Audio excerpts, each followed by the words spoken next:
Good morning and welcome to this week's live event. My name is Ailsa Kepi and I'm curator of the Facebook group Women Healing from Emotional Abuse with Power, Passion, and Pleasure. As well as if you're watching this later on YouTube, you can check out my Pleasure for Health YouTube channel. And don't forget to click and subscribe. So today I wanted to bring up a topic of opening and closing our energy, particularly our love energy, our erotic energy, our feminine energy. If you identify as a woman, or your sexual energy if you identify as another gender. So this is like super important in order to be safe in a world where relationships are really almost a taboo topic. What is your relationship? How do we relate to each other? What is considered okay and not okay? So it was brought to my attention actually by a friend of mine who was really big in the conscious kink world. And, of course, in that arena, consent and boundaries and relating and communication is such a big topic that people learn about. They learn to trust each other. They learn a shared vocabulary of how to, open and close your experience with someone that the rest of us could probably you learn a lot by listening to this. So that's what I thought we'd talk about today. And it's particularly relevant for women that have had emotional abuse, or anyone that's had emotional abuse really, because often we have had our boundaries crossed, maybe from very early on. Maybe we don't understand what boundaries we have, and we're used to not really being aware. We're either super open because we feel like, I want to be open and loving to everyone. I'm a good person. I want to believe that other people are good people, and I'm open. And so we open ourselves, and I just you have to kind of do this with your hand, because, when you open yourselves, it's beautiful to open yourself, to feel free, to feel loving, to feel in connection with the world around you. It's a beautiful feeling if it's received and honored and held sacredly, and with people that are also opening to us, that we can actually, have this intimate relationship with. Now, if you just walk around open all the time and you're not really being aware of who are you relating to, where in the world are you, what's happening around you, that you're kind of oblivious to the safety aspect, or to, just what are the surroundings, are you in the present moment, then you kind of open yourself up for possibly getting hurt, or abused, or your boundaries violated. So it's really important, not that, maybe in an ideal world, we could all kind of go out and be open in the world, and that would be lovely. But the world is not like that. And we need to be aware that there are dangers. There are things we need to be careful about. There are people we need to be careful with, that we need to know how to close ourselves off a little bit. And hi Wendy, hi those of you that are joining me. So just talking about the idea, some people have never thought about the idea that we could even open our energy and close our energy, that this is a possibility. We actually have a choice around how do we want to show up in the world in this moment. So ideally, I guess on the flip side, let's go through that. Often if we have had abuse or trauma or a lot of pain in our lives, we just close up and we stay closed all the time, and we don't let anybody near us because we don't want to get hurt. And so we're just always closed. But inside that shell, we probably often feel lonely. We crave connection. And from that kind of isolated place, we can kind of work ourselves into a really bad place. I don't know if I need to go into that in this video, but so if we close ourselves off all the time, that's not really helpful. We can't connect or relate to others. So how do we know? How do we manage? How do we have choice around opening and closing? And so this friend of mine that reminded me of this topic this morning was sharing about, going to workshops if you go to a place, let's say you go to, even just going to a friend's house where you know all these people, you're really good friends, you don't get hurt by these people. You go, you have a really good night, like if it's all girls night, or a fun time. Or let's say you go to a workshop where the facilitators are helping to create that safe space and that container. So there's people holding that, and there's people like creating safety for the participants so that people can open up. That's a point of a lot of these types of workshops, especially on relating or erotic energy or all the sexuality. We have other people making that safe space for us, which is great. So we get to have that experience of opening up a little bit and being held and feeling safe enough to share parts of ourselves that we might not normally do. And that intimate sharing, that place of opening, it feels really good. Usually it feels really good. It might feel a little scary. We might have some opening and closing, like kind of anxiety. But usually it's a wonderful feeling of being welcomed and having that space and being able to share ourselves in community, which, I think a lot of us are craving that type of connection. So, we go and we do that. And then you either leave the workshop because it's over, it was a day-long workshop or a week-long workshop, or you have your girls' night and you're done and you're going home, and you're taking the cab home or the bus, or you're going into the grocery store to get your, and you're back to kind of real life. And if you walk around with that kind of open workshop-y, I'm just friends with everyone kind of space, you may have had that experience of people like kind of responding to that. So they either come up and attack you, they take your time and energy, they look at you weird, like you start feeling like the jarring of kind of conflict between that open loving space that you were just in and that kind of real world where everybody's like, what's wrong with you, like why are you like wide open and loving, and we're in the real world. So it's good to kind of remind ourselves that, oh yeah, I can actually kind of, I call it like a cloaking mechanism. I can put my cloak around myself, and inside my cloak, I can keep that yummy, juicy feeling of being connected to people, of just hanging out with my favorite, group, of having had this safe space of sharing. I can keep that inside my cloak. I can still feel like that.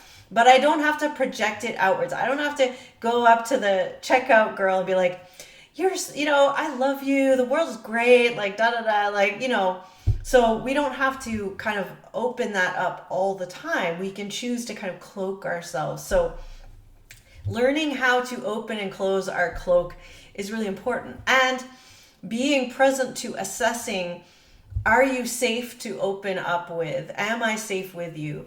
And this is something that I work with my one-on-one clients actually quite a lot about this, because those of us that are quite open or love that feeling of being open, or actually are usually really closed, but crave that open, connected, like loving feeling so much, and we haven't had much experience with actually how to build that, we get taken in by narcissistic people, manipulative people that know how to create a pseudo safe space for us and can open that, kind of make it seem like we're super connected and we're super open. But actually, if the other person's just mirroring back whatever we're like, if we're opening and sharing and they're really good at that kind of mirroring, which narcissistic people are, then that can give us the pseudo feeling of being really connected when we're actually not. And so it's important to learn to pace ourselves with the opening.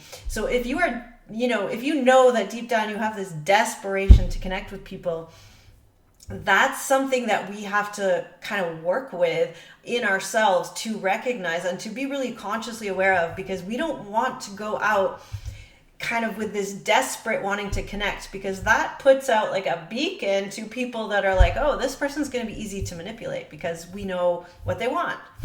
And I'm not saying it will always lead to that. That's just, but we want to understand what kind of signals we're giving off, because this is part of the relationship. So, if you know that you really crave connection, knowing, how to put yourself in safe spaces to be able to experience that. And I think that's what a lot of some communities, more, sex positive communities, you might call them, workshop spaces, relational workshops, working with, I've been to many workshops with my, previous psychotherapist, or, where, group sessions where they're holding space for people to be safe together and share. That can be a safe space if we, if we trust the facilitators, we know that that's a safe space. We can go and experience how to relate. We can get some of our needs met as far as wanting to have that connection, wanting to open up, wanting to feel that energy with someone or with a group, and being able to share ourselves. We can put ourselves in places where we get to do that safely.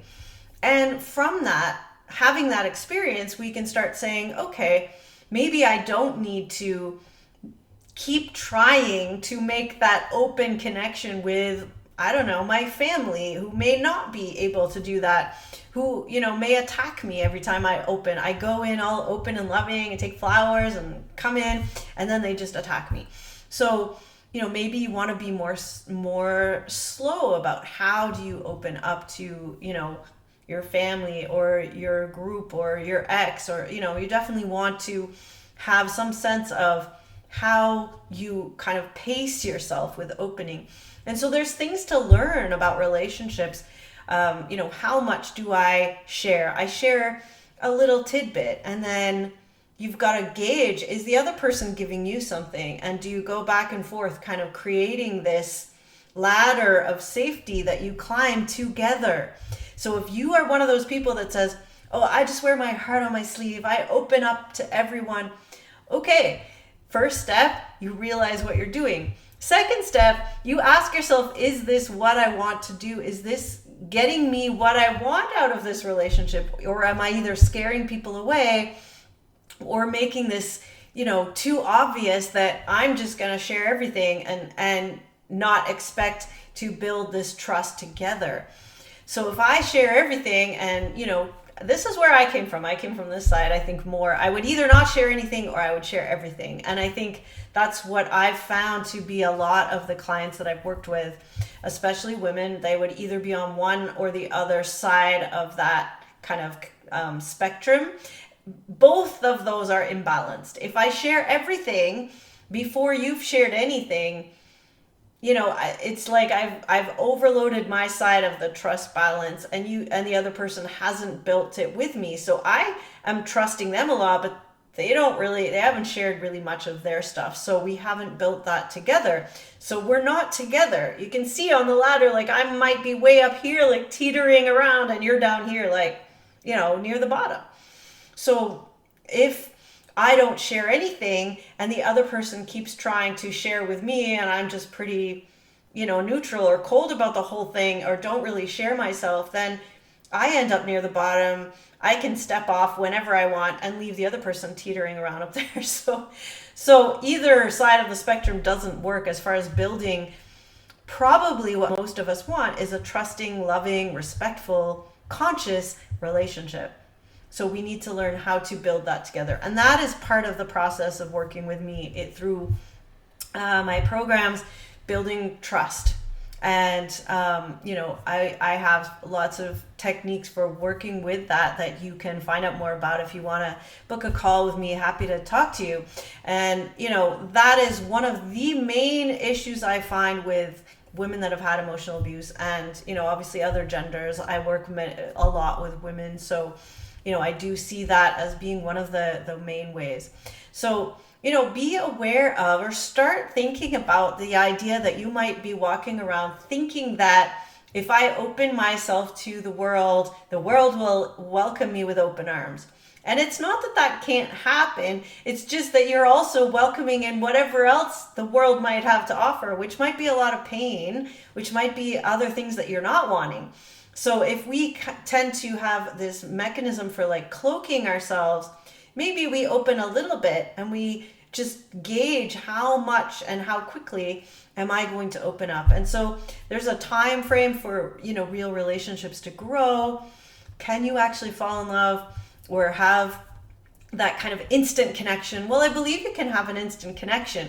You might want to take a few moments to reflect what that connection is based on. And again, that's something that we work on in some of the deeper work with me. So, I just wanted to put that out there, that this is something that you have control, you have choice over how you present yourself to the world and how you show up to your relationships. And if you are one of those people that close off all the time, is that serving you? Do you want to learn how to open? Do you want to learn how to share just a little bit, a peek, a taster, right? Something that's going to entice people into your world so that you can actually build connection. Because if you never open at all, nobody can get close to you. And then, you will end up probably feeling lonely and isolated. So either of those two ends of the spectrum are ones that, would offer a possibility for working with. So I hope that this has given you some food for thought, some food for kind of feeling into, where do I spend most of my time? Do I open up all the time? Do I close down all the time? How do I want to manage that? And do I need to learn some more skills? Do I need to practice this with someone safe? And if so, I highly recommend book a call with me. You can go to elsakepi.com/talk. You can book a call with me. It's totally free, and we will just talk about your situation. We'll talk about what's up for you in your relationships. What has been your experience so far?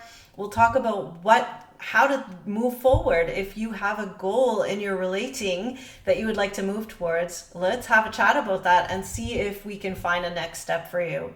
So it's been wonderful to share these few moments with you. Thank you so much for watching. If you're on YouTube, please do click and subscribe. Check out my other videos. If you're in my Facebook group or haven't yet joined my Facebook group, there's many videos like this and other topics around relationships in there. You can go to Women Healing from Emotional Abuse with Power, Passion, and Pleasure. And you can always find me on my website, elsakepi.com. Take care.